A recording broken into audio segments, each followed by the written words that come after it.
TDS deposit करने के बाद जो नेक्स्ट वर्किंग हमारी होती है वो होती है टीडीएस रिटर्न फाइल करना। तो बेसिकली आप टीडीएस पे करने के बाद, टीडीएस डिपॉजिट करने के बाद ही टीडीएस रिटर्न फाइल कर सकते हैं। सेक्शन 200 सबसेक्शन 3 में हमने देखा था जो भी व्यक्ति टीडीएस डिडक्ट करने के लिए लायबल होता है तो ऐसे में उसे रिटर्न फाइल करनी होती है, एक स्टेटमेंट उसे फाइल करनी होती है। तो बेसिकली रूल 31 ए के अंदर बताया गया है कि आप टीडीएस स्टेटमेंट या फिर टीडीएस रिटर्न किस फॉर्म में फाइल करेंगे। तो कौन सा फॉर्म आप यूज करेंगे टीडीएस रिटर्न फाइल करने के लिए। तो rule 31 A statement of deduction of tax under sub section 3 of section 200।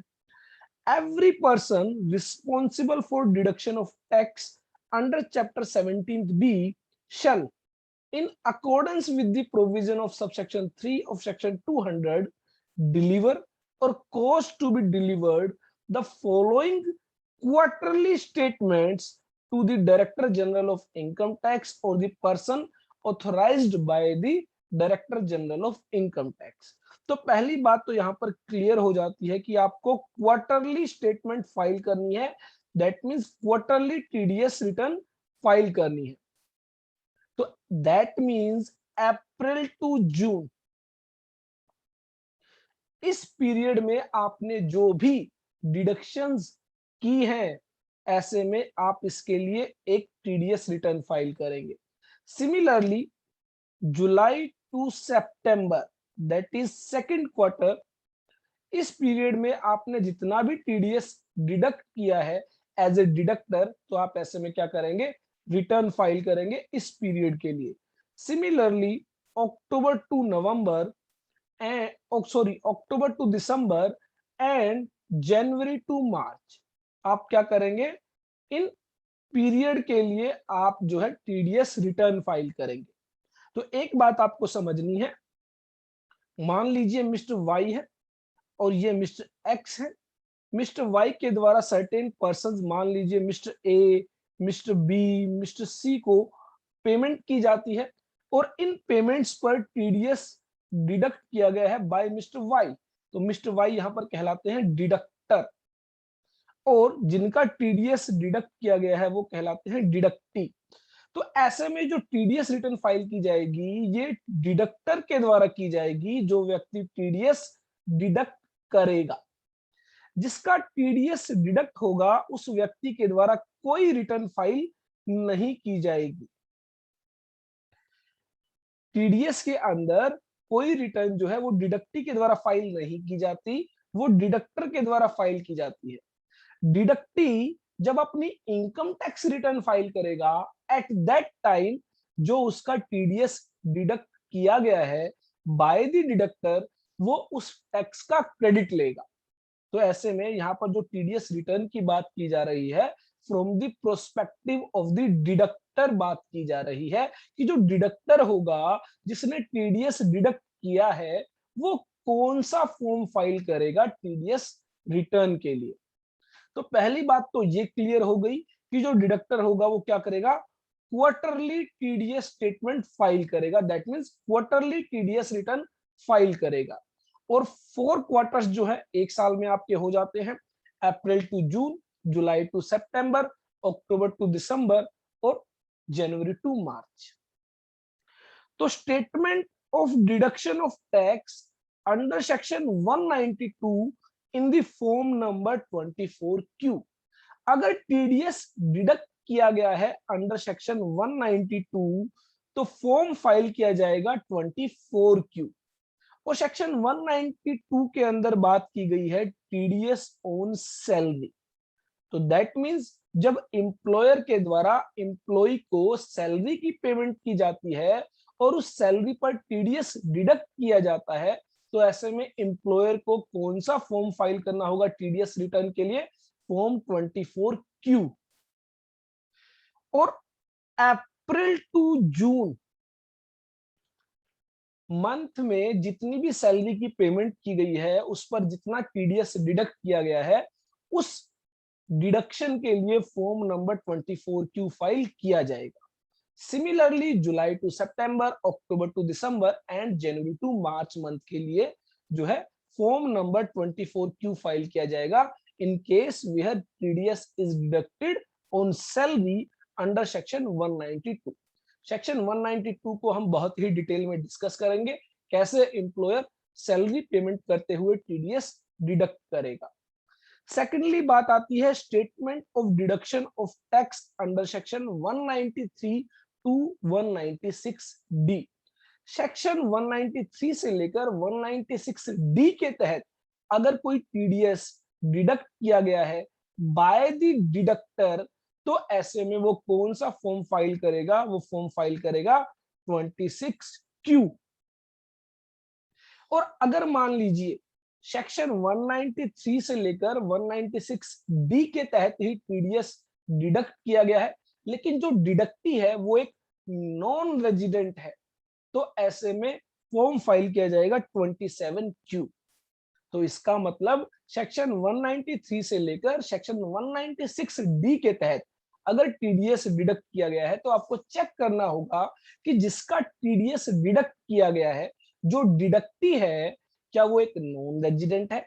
अगर वो एक नॉन रेजिडेंट है तो रिटर्न फाइल करनी होगी इन द फॉर्म ऑफ 27Q।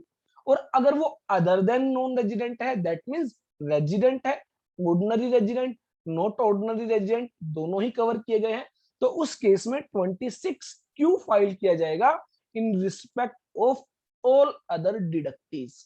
तो ये आपको चेक करना होगा कि जिसका टीडीएस आप डिडक्ट कर रहे हैं वो एक नॉन रेजिडेंट है या फिर रेजिडेंट है। अगर वो नॉन रेजिडेंट है तो आप 27Q फाइल करेंगे, और अगर वो अदर देन नॉन रेजिडेंट है, दैट मींस रेजिडेंट है, ऑर्डिनरी भी हो सकता है, नॉट ऑर्डिनरी भी हो सकता है, तो उस केस में आप फॉर्म 26Q फाइल करेंगे। अब बात आई कि ये फॉर्म्स हमें कब तक फाइल करने होंगे, that means TDS return file करने की ड्यू डेट क्या होगी। Statement referred to in sub-rule 1. Statement means TDS return for the quarter of the financial year ending with the date specified in column number 2 below shall be furnished on or before the date specified in the corresponding entry in column number 3. तो इसका मतलब ये जो table दी गई है, इस table में column number 2 में बताया गया है पीरियड और कॉलम नंबर 3 में बताई गई है ड्यू डेट। तो date of ending of quarter, तो क्वार्टर आपका जब एंड होता है 30 जून को, तो बेसिकली इसमें आपका जो पीरियड कवर किया गया है वो पीरियड यहां पर कवर किया गया है April to June. That means 1 April to 30 June. 1 अप्रैल से लेकर 30 जून तक का जो पीरियड है, इस पीरियड के लिए आपको टीडीएस रिटर्न फाइल करनी है 31 July of the financial year. तो हम बात करते हैं फाइनेंशियल ईयर 2021-22 की। तो फाइनेंशियल ईयर 2021-22 का मतलब है कि 1 अप्रैल 2021 से लेकर 30 जून 2021 तक की जो टीडीएस रिटर्न होगी वो हमें फाइल करनी है 31 जुलाई 2021 तक। सेकेंडली बताया गया 1 जुलाई 2021 टू 30 सितंबर 21। 1 जुलाई से लेकर 30 सितंबर को जो आपका क्वार्टर एंड होता है उसके लिए ड्यू डेट बताई गई 31 October of the financial year. तो that means 31 October 21 for the financial year 21-22। Similarly 1 October 21 to 31 December 21, इसके लिए जो ड्यू डेट रहेगी वो रहेगी 31 जनवरी 2021, 31 January of the financial year. And last quarter that is fourth quarter, that is 1 January to 31 March, इसके लिए ड्यू डेट बताई गई 31 May of the financial year immediately following the financial year in which deduction is made। तो इसका मतलब 1 जनवरी 2022 से लेकर 31 मार्च 2022 तक की जो रिटर्न है वो आपको फाइल करनी है 31 मई 2022 तक। एक बात अगर आप नोटिस करते हैं, जो स्टार्टिंग की 3 रिटर्न्स हैं, जो 3 क्वार्टर्स है, उनमें आपको एक एक महीने का समय दिया गया है। अप्रैल टू जून के लिए 31 जुलाई, जुलाई टू सितंबर के लिए 31 सितंबर, सॉरी 31 अक्टूबर, और अक्टूबर टू दिसंबर के लिए 31 जनवरी। जबकि फोर्थ क्वार्टर के लिए आपको 2 महीने का समय दिया गया है। 1 जनवरी से लेकर 31 मार्च तक की जो आपकी डिडक्शन है, उसके लिए आपको रिटर्न फाइल करनी है 31 मई तक। तो दैट मीन्स लास्ट क्वार्टर के लिए आपको बेसिकली 2 मंथ्स का समय दिया गया है, ताकि आप अपनी बुक्स और अकाउंट्स को सही से क्लोज कर सके, सही से प्रिपेयर कर सके और अकॉर्डिंगली 31 मई तक अपनी टीडीएस रिटर्न फाइल कर सके। अब अगर मान लीजिए हमने ड्यू डेट तक रिटर्न फाइल नहीं की, तो ऐसे में क्या होगा? तो ऐसे में आपको जो है लेट फीस पे करनी होगी, अगर आपने ड्यू डेट के बाद टीडीएस रिटर्न फाइल की, और आपको लेट फीस पे करनी होगी 200 रुपीज पर डे। तो आपको ध्यान रखना है कि अगर आपको फॉर्म 24 क्यू फाइल करने की जरूरत है और आपने वो ड्यू डेट तक रिटर्न फाइल नहीं की, तो आपको 200 रुपीज पर डे की लेट फीस पे करनी होगी, जब तक आप उस रिटर्न को फाइल नहीं करते। सिमिलरली 26 क्यू आपको फाइल करना है, तो आपको 200 रुपीज पर डे की लेट फीस पे करनी होगी, अगर आपने ड्यू डेट के बाद टीडीएस रिटर्न फाइल की है। तो ड्यू डेट से जो नेक्स्ट डे होगा, उस दिन से आपकी लेट फीस स्टार्ट हो जाती है, और जिस दिन आप रिटर्न फाइल करेंगे उस दिन तक की लेट फीस आपको पे करनी होगी। तो मान लीजिए फर्स्ट क्वार्टर के लिए जो ड्यू डेट है, वो ड्यू डेट है 31 जुलाई, 31 जुलाई 2021। और मान लीजिए आपने जो एक्चुअल रिटर्न फाइल की है, वो एक्चुअल रिटर्न फाइल की आपने 9 अगस्त 2021। तो ऐसे में आपको जो लेट फीस पे करनी होगी, वो पे करनी होगी 1 अगस्त 21 से लेकर 9 अगस्त 2021 तक, that is 9 days. 200 into 9 days, that is 1800 rupees की आपको लेट फीस पे करनी होगी। तो ये आपको ध्यान रखना है। 24 क्यू के लिए आपको अलग लेट फीस पे करनी होगी, 26 क्यू के लिए अलग लेट फीस करनी होगी, 27 क्यू के लिए अलग लेट फीस पे करनी होगी। और सभी केसेस में 200 रुपीज पर डे की जो है वो लेट फीस लेवी की जाती है, अगर आप लेट रिटर्न फाइल करते हैं। तो ये आपको ध्यान रखना है। एक बात आपको और ध्यान रखनी है, जो लेट फीस आपको पे करनी पड़ सकती है अगर आप टाइमली रिटर्न फाइल नहीं करेंगे, तो मैक्सिमम लेट फीस जो है वो आपकी हो सकती है up to the amount of TDS. जो आपने टीडीएस डिडक्ट किया है, जिसके लिए आप टीडीएस रिटर्न फाइल कर रहे हैं, मैक्सिमम लेट फीस वहां तक लगाई जा सकती है। फॉर एग्जाम्पल,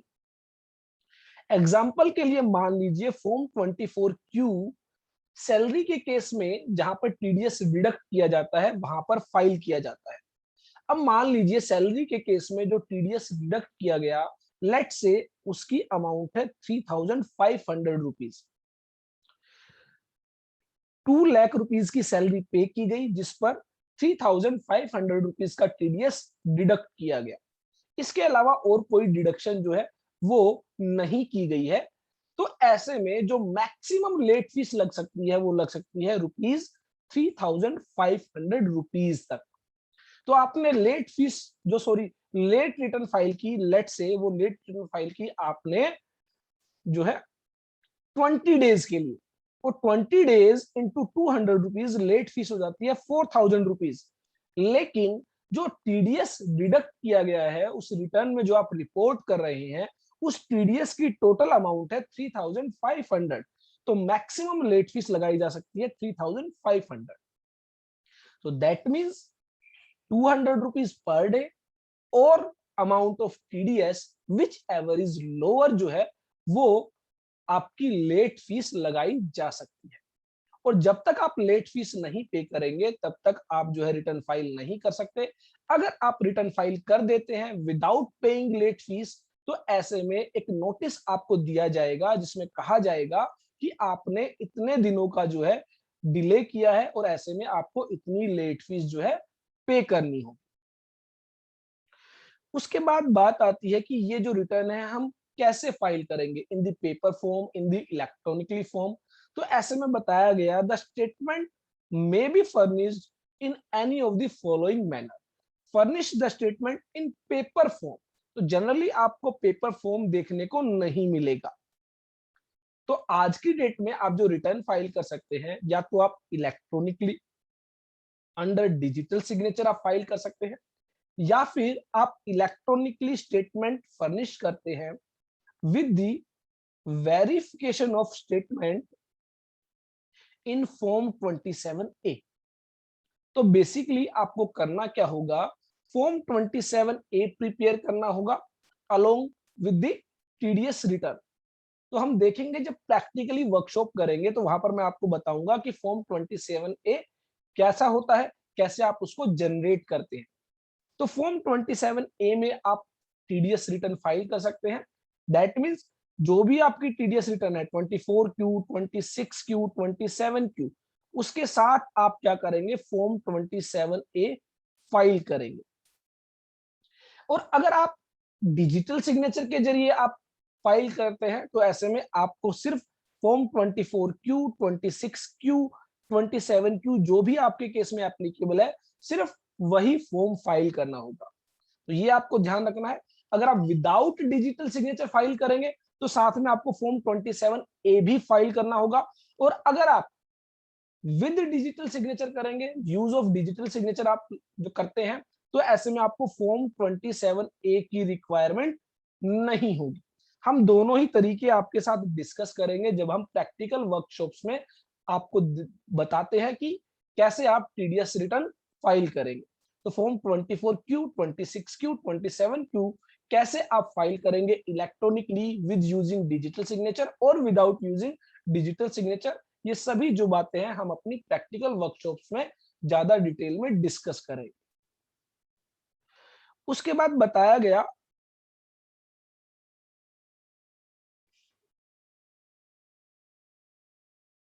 अगर जो डिडक्टर है वो है गवर्नमेंट ऑफिसर ऑफिस और या फिर principal officer of a company, जो डिडक्टर है वो एक कंपनी है।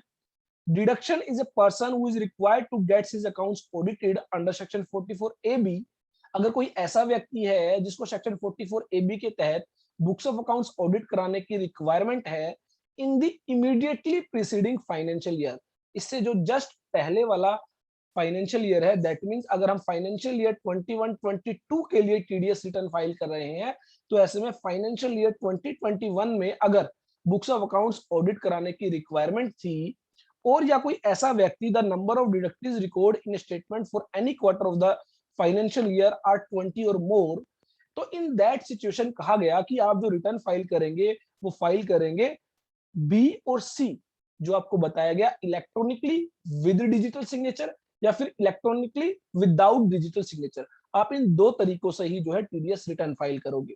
हाँ, इसके अलावा और कोई व्यक्ति है तो वो पेपर फॉर्म में फाइल कर सकता है, लेकिन आज की डेट में आपको पेपर फॉर्म टीडीएस रिटर्न बहुत कम देखने को मिलेगी और हो सकता है देखने को ही ना मिले। तो ये आपको ध्यान रखना है कि in case of government office, in case of a company, in case of a person whose books of accounts is required to be audited in immediately preceding financial year, or in case of a statement return in which more than 20 or more than 20 deductives records are there, तो वहां पर आपको electronically ही जो है TDS return file करनी होगी, paper form में आप रिटर्न फाइल नहीं कर सकते। और प्रैक्टिकली मैं आपको फिर से बता रहा हूं, पेपर फॉर्म में कोई टीडीएस रिटर्न आज की डेट में फाइल नहीं की जाती। Where a deductor is a person other than the person referred to in clause 2, the statement referred to in subrule 1 may at his option be delivered or caused to be delivered in the manner specified in B or C। तो again यहाँ पर वही बात कही गई है कि अगर और कोई व्यक्ति है जिसको पेपर फॉर्म में टीडीएस रिटर्न फाइल करनी है, वो पेपर फॉर्म में टीडीएस रिटर्न फाइल ना करके अगेन इलेक्ट्रॉनिकली फॉर्म में विद यूजिंग डिजिटल सिग्नेचर और इलेक्ट्रॉनिक फॉर्म में विदाउट यूजिंग डिजिटल सिग्नेचर वो अपनी टीडीएस रिटर्न फाइल कर सकता है। तो अगेन मैं आपको बता रहा हूं, पेपर फॉर्म में कोई टीडीएस रिटर्न आज की डेट में फाइल नहीं की जाती। आप इलेक्ट्रॉनिकली ही टीडीएस रिटर्न फाइल करते हैं यूजिंग डिजिटल सिग्नेचर और विदाउट यूजिंग डिजिटल सिग्नेचर। दोनों ही तरीके से कैसे रिटर्न फाइल की जाएगी वो हम प्रैक्टिकल वर्कशॉप में डिस्कस करेंगे। साथ ही एक और इम्पोर्टेंट बात, बहुत बार ऐसा होता है कि आप जो है टीडीएस अमाउंट डिपॉजिट करते हैं तो कई बार आप गलती से एक्सेस अमाउंट डिपॉजिट कर देते हैं। तो ऐसे में क्या होगा, तो आपने जो एक्सेस अमाउंट डिपॉजिट की है तो आप जो नेक्स्ट आपकी जो टीडीएस लायबिलिटी होगी, ड्यूज होंगे, उस ड्यूज में आप उनको एडजस्ट कर सकते हैं और नेक्स्ट रिटर्न जो आप फाइल करेंगे उस रिटर्न्स के अंदर आपकी जो एक्सेस पेमेंट है वो आप एडजस्ट कर सकते हैं। लेकिन इसके अलावा अगर आपको लगता है कि आप कोई एडजस्टमेंट नहीं कर पा रहे हैं या आप नहीं करना चाहते हैं, तो ऐसे में जो एक्सेस टीडीएस आपने डिपॉजिट किया है उसका आप रिफंड क्लेम कर सकते हैं। A claim for refund for sum paid to the central government under Chapter 17B shall be furnished by the deductor in Form 26B electronically under digital signature or verified through electronic process in accordance with the procedure, formats and standards specified under Schedule 5. तो basically आपको क्या करना है, form 26B file करना है for claiming refund of excess TDS paid. उसके अलावा TDS return के अंदर आपको बहुत सारी डिटेल्स जो है मेंशन करनी होगी। तो जब हम टीडीएस रिटर्न को प्रैक्टिकली देखेंगे तो वहां पर ये सभी डिटेल्स मैं आपको एक एक करके डिटेल में कवर करूंगा कि किस तरह वो डिटेल्स आप वहां पर एंटर करेंगे। यहाँ पर ये जो सभी डिटेल्स है आप टीडीएस रिटर्न फाइल करने के बाद चेक करेंगे तो आपको जो है सभी इंफॉर्मेशन अच्छे से पता होंगी, क्योंकि प्रैक्टिकली जब आप टीडीएस रिटर्न को फाइल कर लेते हैं तो ये सभी बातें जो यहाँ पर राइट डाउन की गई है, लिखी गई हैं, वो आप बहुत अच्छे से समझ में आ जाएंगी कि टीडीएस रिटर्न के अंदर हमें कौन कौन सी इंफॉर्मेशन फिल करनी होती है। तो वही इंफॉर्मेशन यहाँ पर राइट अप पार्ट्स के अंदर बताई गई है, वही इंफॉर्मेशन हम प्रैक्टिकल वर्कशॉप्स के अंदर जो है डिटेल में आपके साथ डिस्कस करेंगे। उसके अलावा जो हम ऑलरेडी डिस्कस कर चुके हैं special cases 194IA, 194IB, 194M, तो ये स्पेशल केसेस है। इनमें जो आप टीडीएस रिटर्न फाइल करते हैं वो challan cum statement, that means challan cum return file करते हैं। आप जो है एक ही फॉर्म के जरिए टीडीएस की भी पेमेंट करते हैं और उसी फॉर्म के जरिए रिटर्न भी फाइल करते हैं। तो बेसिकली 194IA सेक्शन के तहत अगर कोई टीडीएस आपने डिडक्ट किया है तो आप फॉर्म नंबर 26QB यूज करेंगे for payment of TDS and for furnishing TDS return. Similarly section 194IB में अगर आपने कोई टीडीएस डिडक्ट किया है तो आप जो है फॉर्म 26QC फाइल करेंगे for payment of TDS and for TDS return, for TDS statement. 194M के तहत अगर टीडीएस डिडक्ट किया गया है तो आप फॉर्म नंबर 26QD यूज करेंगे for filing TDS return and along with payment of TDS. तो एक साथ ही आप टीडीएस की पेमेंट करेंगे और साथ ही आप जो है टीडीएस की स्टेटमेंट भी फाइल करेंगे। वो भी हम प्रैक्टिकल वर्कशॉप में देखेंगे कि किस तरह आप पेमेंट भी और रिटर्न भी एक साथ फाइल करते हैं। तो बेसिकली एक ही फॉर्म बनाया गया है, उसी फॉर्म के अंदर आपको सभी इंफॉर्मेशन फिल करनी होगी और उसके साथ ही टीडीएस की पेमेंट करनी होगी। तो अगर सेक्शन 194IA जो बात करता है TDS in case of transfer of immovable property having consideration more than 50 lakh rupees, तो अगर आप कोई इमूवेबल प्रॉपर्टी सेल करते हैं, लैंड सेल करते हैं, बिल्डिंग सेल करते हैं और जो सेल कंसीडरेशन है वो 50 लाख रुपीस से ज्यादा है, तो ऐसे में जो बायर है जिसने वो प्रॉपर्टी परचेज की है वो टीडीएस डिडक्ट करता है, दैट इज 1% का टीडीएस डिडक्ट किया जाता है और 1% का टीडीएस डिडक्ट करने के बाद बैलेंस पेमेंट सेलर को कर दी जाती है। और यह जो 1% का टीडीएस है यह in the form of 26QB deposit किया जाता है to the central government account और साथ ही जो टीडीएस स्टेटमेंट है वो फाइल की जाती है। इसी तरह सेक्शन 194IB के तहत बेसिकली सर्टेन केसेस में जो रेंट की पेमेंट की जाती है वहां पर टीडीएस डिडक्ट किया जाता है और उसके लिए फॉर्म 26 क्यूसी फाइल किया जाता है। सिमिलरली सेक्शन 194M में कुछ स्पेसिफाइड एग्रीमेंट्स के तहत जब आप पेमेंट करते हैं तो टीडीएस डिडक्ट किया जाता है और उस टीडीएस को डिपॉजिट करने के लिए फॉर्म 26 क्यूडी फाइल किया जाता है। तो ये आपको ध्यान रखना है, जो जनरली फॉर्म 24 क्यू यूज किया जाता है इन case of deduction under the head salary, जो सैलरी हेड में जो टीडीएस डिडक्ट किया गया है उसके लिए। फॉर्म 26 क्यू जो है अलग, जो है सेक्शन 193 से लेकर सेक्शन 196 डी तक जो भी टीडीएस डिडक्ट किया गया है उसके लिए यूज किया जाता है। 27 क्यू जो है यूज किया जाता है जहां पर नॉन रेजिडेंट के केस में टीडीएस डिडक्ट किया गया है under section 193 to section 196 D. और स्पेशल केसेस 194 आई ए के तहत अगर टीडीएस है तो form 26 Q B, 194 I B के तहत टीडीएस है तो form 26 Q C, section 194 M के तहत टीडीएस है तो फॉर्म 26 क्यू डी यूज किया जाता है फॉर फाइलिंग टीडीएस रिटर्न। तो यहां पर समराइज किया गया है type of returns for salary payments under section 192 TDS deduct किया जाता है, फॉर्म 24 क्यू आप फाइल करेंगे।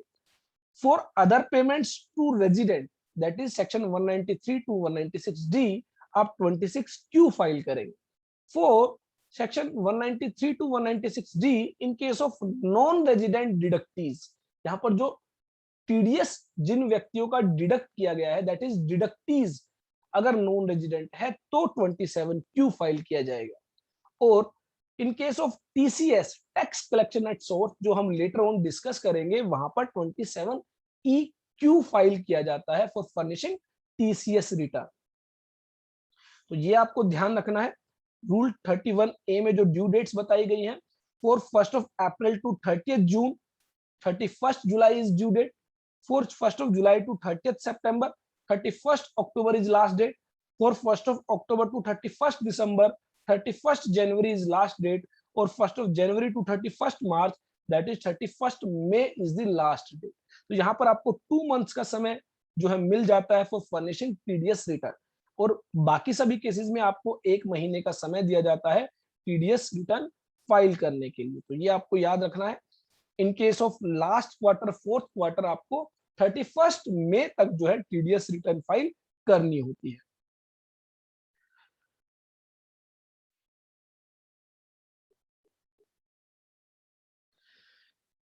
अब हम बात करते हैं टीडीएस सर्टिफिकेट्स की। तो बेसिकली होता क्या है, जब किसी व्यक्ति के द्वारा, मान लीजिए मिस्टर वाई है और मिस्टर एक्स को सैलरी पे करते हैं, और ऐसे में मिस्टर वाई के द्वारा टीडीएस क्या किया गया, डिडक्ट किया गया, और मिस्टर वाई इस टीडीएस को डिपॉजिट कर देते हैं टू द गवर्नमेंट। तो ऐसे में मान लीजिए जो है सैलरी की पेमेंट की गई 2 लाख रुपीस और उस पर टीडीएस डिडक्ट किया गया 4,000 रुपीज, 196,000 रुपीज की पेमेंट कर दी जाती है मिस्टर एक्स को, और 4,000 रुपीज की पेमेंट कर दी जाती है to the government in the form of TDS. तो अब जो है मिस्टर वाई के द्वारा मिस्टर एक्स को फॉर्म 16 दिया जाता है एज ए टीडीएस सर्टिफिकेट, और उस सर्टिफिकेट में बेसिकली बताया जाता है कि मिस्टर एक्स को कितनी अमाउंट पे की गई है, उस पर कितना टीडीएस डिडक्ट किया गया है। और यह जो फॉर्म 16 है यह जनरेट किया जाता है after furnishing of TDS return. तो दैट मींस मिस्टर वाई के द्वारा पहले टीडीएस पे किया जाएगा, डिपॉजिट किया जाएगा, फिर डिपॉजिट करने के बाद टीडीएस रिटर्न फाइल की जाएगी, और टीडीएस रिटर्न प्रोसेस होने के बाद मिस्टर एक्स को टीडीएस सर्टिफिकेट दिया जाएगा। और इन केस ऑफ सैलरी जो सर्टिफिकेट दिया जाता है वो दिया जाता है in the form of form number 16। और मिस्टर एक्स जो है फॉर्म 26AS में भी चेक कर सकते हैं कि उनका टीडीएस डिपॉजिट करा दिया गया है या नहीं कराया गया है। तो ऐसे में फॉर्म 16 जो देना होता है वो देना होता है within 15 days from the due date of TDS return. तो जो आपकी टीडीएस रिटर्न फाइल करने की ड्यू डेट होगी उसके 15 दिनों के अंदर आपको जो है टीडीएस सर्टिफिकेट देना होगा। अब मान लीजिए सैलरी के अलावा और कोई अमाउंट पे की गई है, लेट से रेंट पे किया गया है, कमीशन पे किया गया है, इंटरेस्ट पे किया गया है, और उस केस में अगर टीडीएस डिडक्ट किया गया है तो टीडीएस सर्टिफिकेट दिया जाता है in the form of 16A, form number 16A। In case of salary form number 16, in case of other payments form number 16A जो है वो इशू किया जाता है by the deductor to the deductee. तो ये आपको ध्यान रखना है, टीडीएस रिटर्न फाइल करने के बाद डिडक्टर की ड्यूटी है कि वो टीडीएस सर्टिफिकेट इशू करे। Certificate of deduction of tax at source by any person in accordance with the provision of 17B or the certificate of payment of tax by the employer on the behalf of the employee under section 192 subsection 1A shall be in the form number 16 if deduction or payment of tax is under section 192, that is in case of salary. Form number 16A if the deduction is made under any other provision of the chapter 17B, that means other than salary अगर कोई payment की गई है, interest की payment की गई है, rent की पेमेंट की गई है, प्रोफेशनल फीस की पेमेंट की गई है, टेक्निकल कंसल्टेंसी पे की गई है, कॉन्ट्रैक्टर फीस पेमेंट की गई है, तो ऐसे में फॉर्म 16A इशू किया जाएगा by the deductor to the deductee. और इस सर्टिफिकेट के अंदर क्या क्या डिटेल्स मेंशन की जाती है, valid permanent account number of the deductee, तो इस सर्टिफिकेट में जो है डिडक्टी का परमानेंट अकाउंट नंबर होगा, साथ ही valid tax deduction and collection account number of the deductor. तो हमने डिस्कस किया था 10 नंबर, बेसिकली डिडक्टर के पास 10 नंबर होगा तभी वो टीडीएस डिपॉजिट कर पाएगा, तभी वो टीडीएस रिटर्न फाइल कर पाएगा, तो वही 10 नंबर जो है टीडीएस सर्टिफिकेट पर मेंशन किया जाएगा। बुक आइडेंटिफिकेशन नंबर और numbers where deposit of tax deductees is without production of challan in case of government office. तो ये हम ऑलरेडी डिस्कस कर चुके हैं। गवर्नमेंट ऑफिस के केस में अगर आप without production of challan TDS पे करते हैं तो ऐसे में एक बुक आइडेंटिफिकेशन नंबर जनरेट किया जाता है। तो अगर आप गवर्नमेंट ऑफिस है और आप टीडीएस सर्टिफिकेट इशू कर रहे हैं तो ऐसे में बुक आइडेंटिफिकेशन नंबर जो है मेंशन किया जाएगा ऑन दी सर्टिफिकेट कि आपने किस बुक आइडेंटिफिकेशन नंबर के जरिए उस टीडीएस की पेमेंट की है जो आपने डिडक्ट किया है।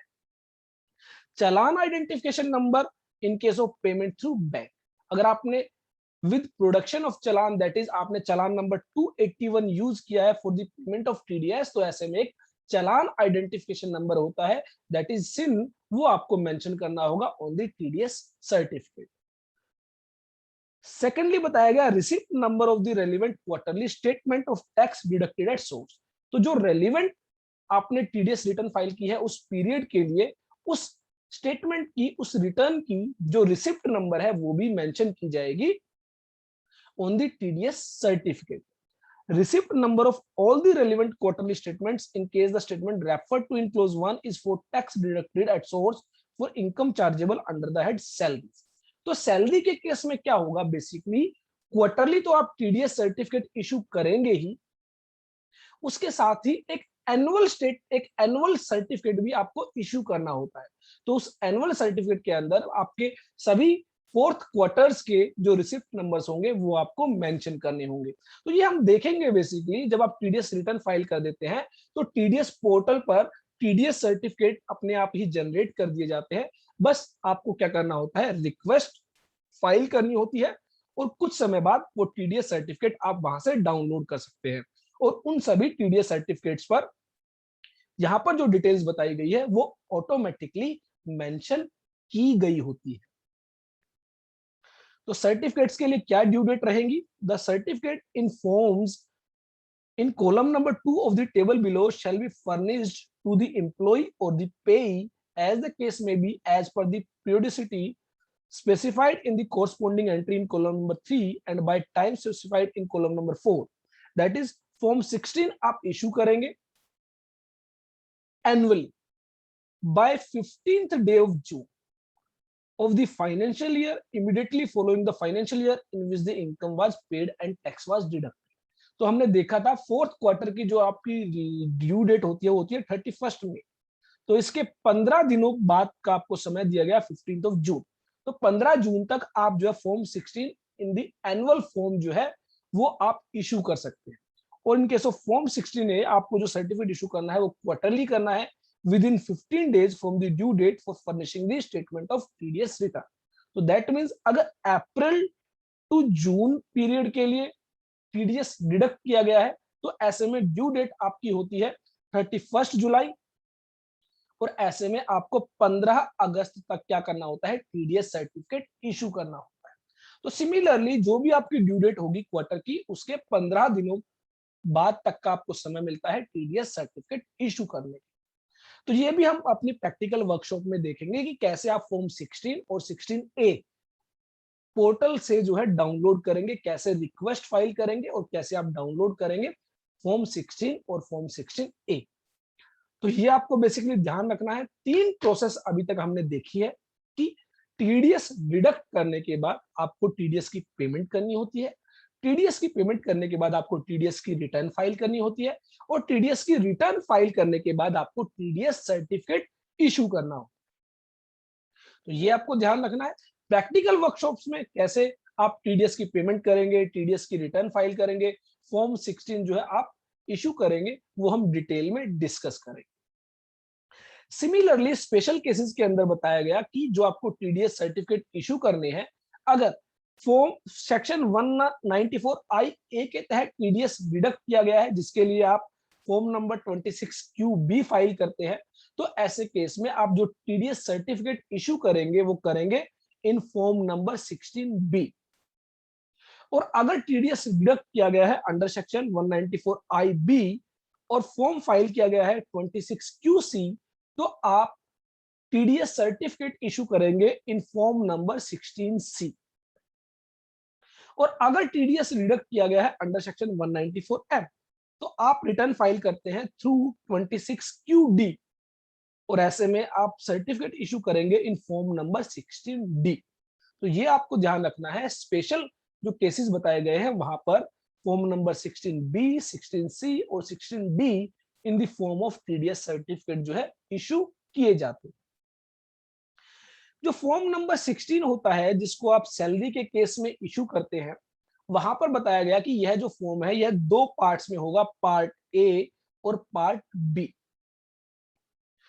If an SSC is employed by more than one employer during the year, each of the employer shall issue part A of the certificate in form number 16 pertaining to the period for which such SSC was employed with each of the employer, and part B may be issued by each of the employer or the last employer at the option of the SS। तो section 192 को जब हम discuss करेंगे तो वहां पर detail में discussion किया जाएगा कि जब जो एम्प्लॉई है वो एक से ज्यादा एम्प्लॉयर के साथ काम करता है तो at the option of employ, at the choice of employ, वो चाहे तो अलग अलग एम्प्लॉयर से टीडीएस डिडक्ट करा सकता है, और अगर चाहे तो वो एक एम्प्लॉयर से ही टीडीएस डिडक्ट करा सकता है। बाकी सभी एम्प्लॉयर से मिलने वाली जो सैलरी है वो उस एम्प्लॉयर को इन्फॉर्म करनी होगी, और उस केस में एक ही एम्प्लॉयर टीडीएस डिडक्ट कर सकता है। तो ये हम अपने आने वाले सेशंस में जब हम सेक्शन 192 को डिटेल में डिस्कस करेंगे वहां पर आपके साथ डिस्कस किया जाएगा। The deductor may issue a duplicate certificate in form 16, form number 16A, if the deductee has lost the original certificate issued and make a request for issuance of a duplicate certificate। तो अगर original certificate misplace हो जाता है तो ऐसे में duplicate certificate issue किया जा सकता है, and such duplicate certificate is certified as duplicate by the deductor. और उस डुप्लीकेट सर्टिफिकेट पर मेंशन भी किया जाता है वो सर्टिफिकेट क्या है, डुप्लीकेट सर्टिफिकेट है। हालांकि आज की डेट में आप देखेंगे ये जो सभी सर्टिफिकेट्स है form number 16, form number 16A, form number 16B, 16C, 16D, ये सभी इलेक्ट्रॉनिकली फॉर्म में होते हैं इन दी पीडीएफ फॉर्म्स। तो पीडीएफ फाइल्स होती है जो आप सेव कर सकते हैं और इजीली आप प्रिंट आउट निकाल सकते हैं। तो ऐसे में डुप्लीकेट सर्टिफिकेट की एज सच कोई रिक्वायरमेंट आज की डेट में नहीं होती है। तो आई होप अब आपको अच्छे से समझ में आया होगा कि किस केस में कौन सा सर्टिफिकेट इशू किया जाता है। अगर सैलरी की पेमेंट के रिगार्डिंग टीडीएस डिडक्ट किया गया है तो फॉर्म 16, अदर देन सैलरी के रिगार्डिंग फॉर्म 16A, और अगर स्पेशल केसेस है 194IA, 194IB और 194M, उस केस में form number 16B, form number 16C, form number 16D जो है आपके इशू किए जाते हैं।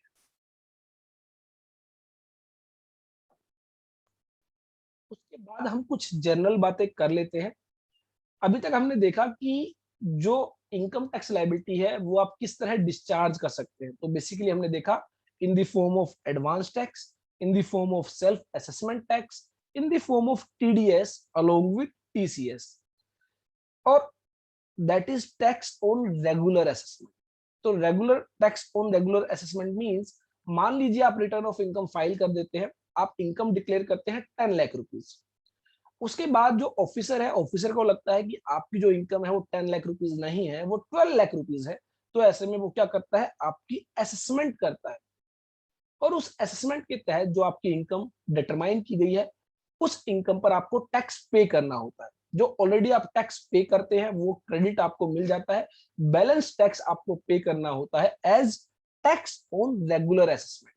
That means in case of assessment जो इनकम डिटरमाइन की गई है वो रिटर्न ऑफ इनकम में जो आपने इनकम डिक्लेयर की है उससे ज्यादा डिटरमाइन की गई है, अकॉर्डिंगली जो इंक्रीज अमाउंट है उस पर आपको टैक्स पे करना होता है, टैक्स ऑन रेगुलर असेसमेंट। तो यहां पर कहा गया not with standing that the regular assessment in respect of any income is to be made in a later assessment year, the tax on such income shall be payable by deduction or collection at source, or by advance payment, or by payment under section 192 subsection 1A, as the case may be, in accordance with the provision of this chapter। तो basically आपकी जो return of income आप file करते हैं उसको later on जो assessing officer है उसको जो है असेस कर सकता है। काफी सारे प्रोविजंस है असेसमेंट के लिए। तो जब आपकी असेसमेंट की जाती है तो उस केस में जो है आप जो टैक्स पे करते हैं इन the form of TDS, in the form of advance tax, in the form of self assessment tax, वो आपका एडजस्ट कर दिया जाता है। अब मान लीजिए कोई पेमेंट ऐसी है, कोई पेमेंट ऐसी है जिस पर टीडीएस डिडक्ट करने की रिक्वायरमेंट नहीं है। मिस्टर वाई है और मिस्टर वाई मिस्टर एक्स को कुछ पेमेंट करते हैं,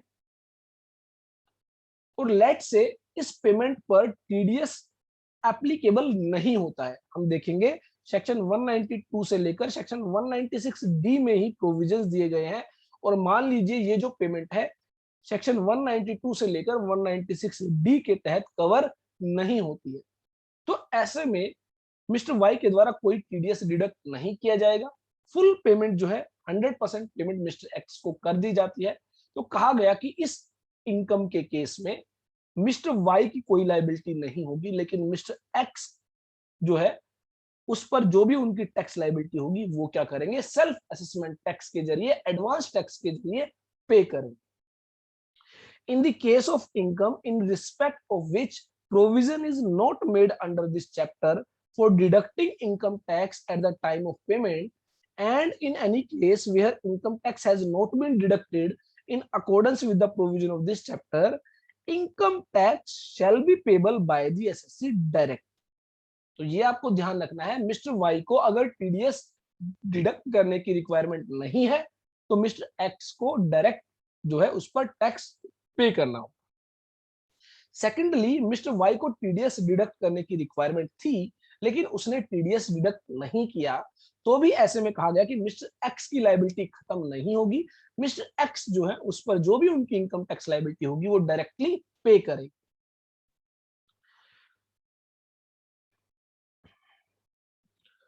For the purpose of paying income tax directly by the SSC under subsection 1, if the income of the SSC in any assessment year beginning on or after the first day of April 21 includes income of the nature specified in section 17 clause 4 of subsection 2, and such specified security or sweat equity share referred to in the said clause are allotted or transferred directly or indirectly by the current employer being an eligible startup referred to in section 80 IAC, the income tax on such income shall be payable by the SSC within 14 days after the expiry of 48 months from the end of the relevant years, or from the date of the sale of such specified security or sweat equity share by the SSC, or from the date of the SSC ceasing to be the employee of the employer who allotted or transferred him such specified security or sweat equity share, whichever is earliest. तो basically यहाँ पर बात की गई है जो हमने section 17 में भी डिस्कस की थी कि अगर एम्प्लॉयर के द्वारा एम्प्लॉय को कुछ शेयर्स इशू किए जाते हैं जिनको जनरली बोला जाता है स्वेट इक्विटी शेयर्स, तो ऐसे में वहां पर कहा गया था कि अगर वो एम्प्लॉय जो है उन शेयर्स को सेल कर देता है तो ऐसे में कुछ टाइम लिमिट बताई गई, उस टाइम लिमिट के बाद ही उस पर इनकम टैक्स पे करना होगा। तो यहाँ पर कहा गया कि अगर कोई भी इनकम अराइज होती है ऑन और आफ्टर 1 अप्रैल 21 और वो जो इनकम अराइज हुई है due to sale of that sweat equity shares, तो ऐसे में जो इनकम टैक्स पे करना होगा वो पे करना होगा विद इन 14 डेज, 14 दिनों के अंदर वो जो है इनकम टैक्स पे करना होगा उन स्वेट इक्विटी शेयर्स पर जो इनकम अराइज हुए है उसके रिगार्डिंग। और ये 14 डेज काउंट होंगे, 3 डेट्स यहाँ पर आपको देखनी होगी, दैट इज जिस दिन एम्प्लॉयर के द्वारा एम्प्लॉय को वो शेयर इशू किए गए उससे 48 मंथ्स का आपको जो है समय दिया गया। जो सेकंड डेट बताई गई from the date of sale, जब एम्प्लॉय के द्वारा सेल की जाएगी that is date of sale. और तीसरी डेट बताई गई जिस डेट से वो एम्प्लॉय जो है उस एम्प्लॉयर के साथ जो है अपना रिलेशनशिप खत्म कर देता है, दैट मींस वो जॉब छोड़ देता है, from the date of the SSC ceasing to be the employee of the employer who allotted or transferred him such sweat equity shares। तो ऐसे में इन तीनों डेट्स में से जो भी अर्लीस्ट डेट होगी उस डेट के 14 दिनों के अंदर वो जो है टैक्स पे करना होगा। ये इसलिए बताया गया बेसिकली कि सब सेक्शन 1 में कहा गया था कि अगर किसी केस में टीडीएस डिडक्ट नहीं होता है तो ऐसे केस में आपको डायरेक्ट पेमेंट करनी होगी इनकम टैक्स की। Direct payment that means in the form of self assessment tax, in the form of advance tax। तो ये बेसिकली जनरल बात बताई गई इसलिए ताकि कहीं पर यह डिस्प्यूट अराइज ना हो कि मिस्टर वाई को टीडीएस डिडक्ट करना था, उसने टीडीएस डिडक्ट नहीं किया, वो उसकी गलती है, तो इसलिए मिस्टर एक्स जो है उस इनकम पर अब टैक्स पे नहीं करेंगे। ऐसा नहीं है, अगर मिस्टर वाई ने टीडीएस डिडक्ट नहीं किया तो मिस्टर एक्स को जो है डायरेक्ट इनकम टैक्स पे करना होगा। और अगर मान लीजिए कोई ऐसी पेमेंट है जिस पर टीडीएस डिडक्ट करने की रिक्वायरमेंट ही नहीं है, मिस्टर वाई की कोई गलती ही नहीं है, तो भी मिस्टर एक्स को उस इनकम पर टैक्स पे करना होगा। तो बेसिकली कल की डेट में कोई डिस्प्यूट अराइज ना हो, कल को कोई यह ना कहे कि मिस्टर वाई की गलती थी, मिस्टर वाई ने टीडीएस डिडक्ट नहीं किया तो मैं अब इस इनकम पर टैक्स पे नहीं करूंगा, तो वो ऐसा एक्सक्यूज नहीं ले सकता। तो आज के सेशन में इतना ही। नेक्स्ट सेशन में हम डिस्कस करेंगे सेक्शन 192 से लेकर सेक्शन 196 डी के तहत कैसे आप जो है टीडीएस डिडक्ट करेंगे, कौन कौन सी पेमेंट्स होंगी जिन पर आपको टीडीएस डिडक्ट करने की लायबिलिटी होगी।